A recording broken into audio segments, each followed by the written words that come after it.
Lenny Vangilder alongside Jude Young. It's our First NBC Bank weekend preview brought to you by First NBC Bank. 32 locations throughout the greater New Orleans area and beyond. It's First NBC Bank, proud sponsor of SportsNOLA.com.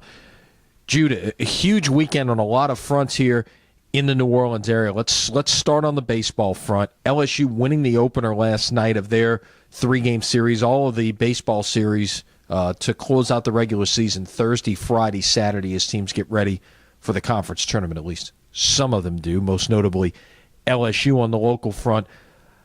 Where did these bats come from? 37 runs in the last 2 games without allowing a run. It seems like the Tuesday night effort against Northwestern State has awoken a sleeping giant.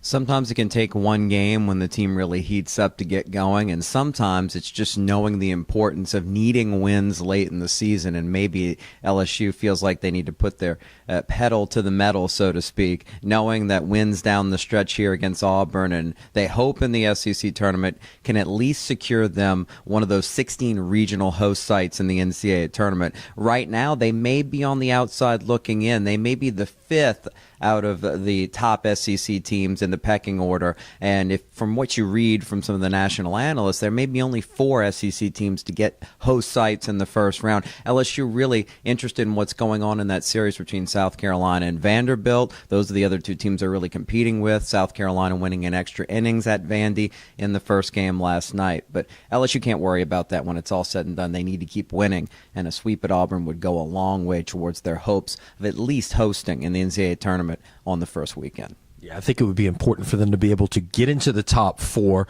get out of the knockout phase of the first day of the SEC tournament. At least, you know, the perception of being a top 4 seed could take them a long way as well. Tulane UNO finishing out their seasons at home. You know, with UNO, we know what's happening here. First year of the Southland, first year with Ron Maestri back at the helm. At Tulane, we have no idea what may happen beyond Saturday. It'll be interesting to see as they finish out their season against FIU at home. I think the real story is going to be what's going to happen beyond this. Is Rick Jones going to return to the dugout? If not Rick Jones, is Jake Otro going to get the job? Are they going to go somewhere totally to the outside if there is a change? But that all comes after Saturday is over. That's right. These teams really playing out the string locally.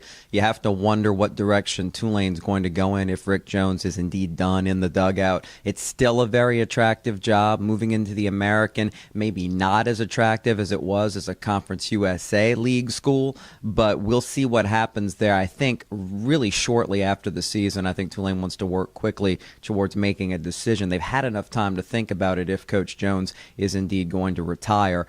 So they can move forward and try to turn things around. It has been a rough 6 years or so for a program that had reached great heights not long before that, before Katrina came along. Yeah, this will be only the 3rd losing season in 47 years for Tulane baseball. That's pretty extraordinary stretch of success in that time, with an awful lot of NCAA tournament appearances and, of course, 2 College World Series appearances, both under Rick Jones's watch. We'll see how that plays.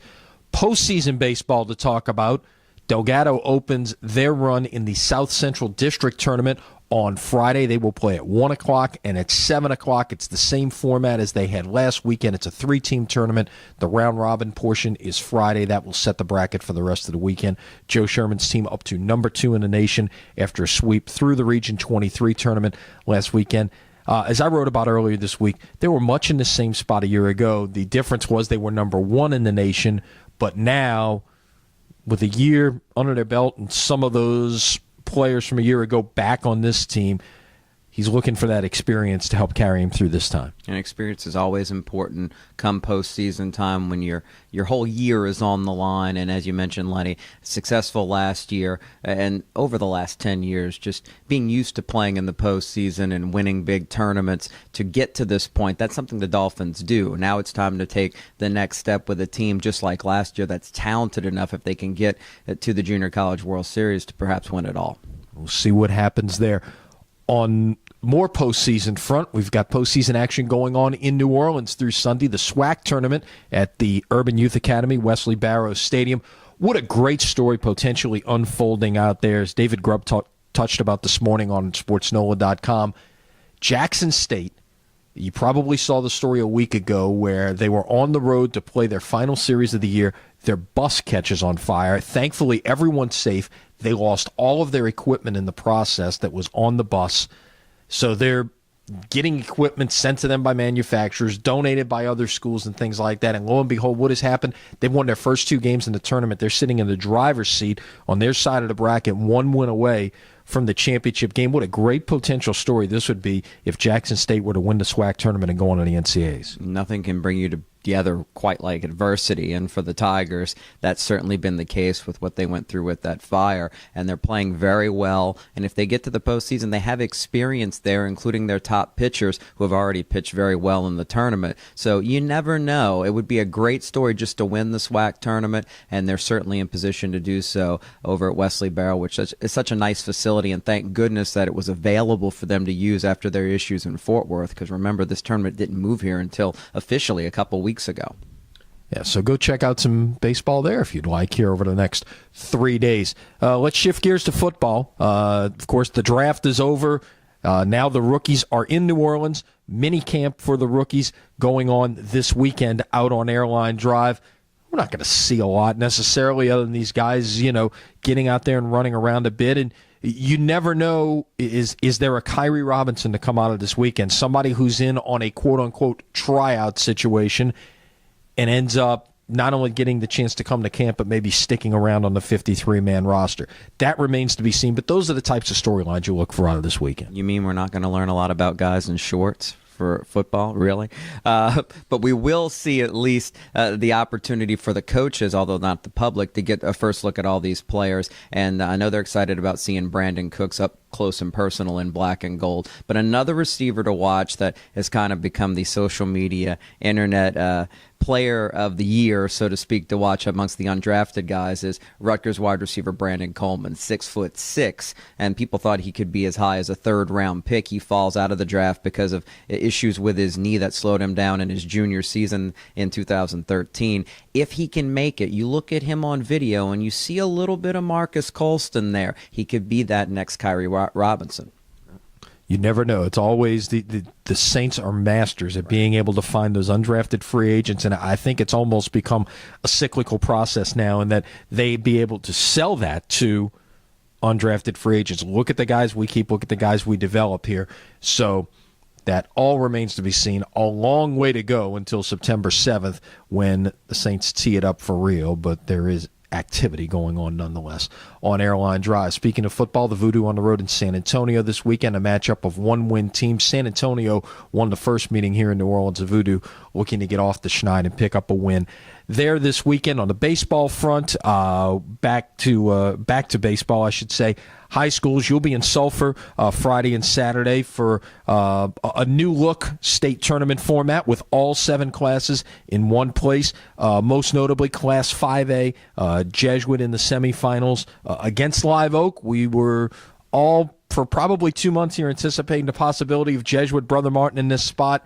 Live Oak came into UNO, pulled the upset in the 3-game series against the Crusaders. Now it's back to 1 game, single elimination, knockout phase, and regardless, you still have to make Barb the favorite in this class. You do, but we want to thank First NBC Bank for putting, at least on the radio airwaves, the Jesuit games as long as they can stay alive. That's where I'll be going right after this video is complete. And Barb is without a doubt the favorite. They're number 1 in the country in several polls, which tells you how highly regarded that program is. But Jesuits won 20 state championships for a reason. That's a program used to being at this point. They won't be intimidated, but they've got to get by Live Oak first, and that's a team that goes with the house money, if you will, a 10 seed that's not afraid. And after knocking off Brother Martin, coming back after losing the first game of that 3-game series, the Eagles are playing with a great deal of confidence. They have an LSU commitment in Lenny, who's very good at the plate and on the mound in relief.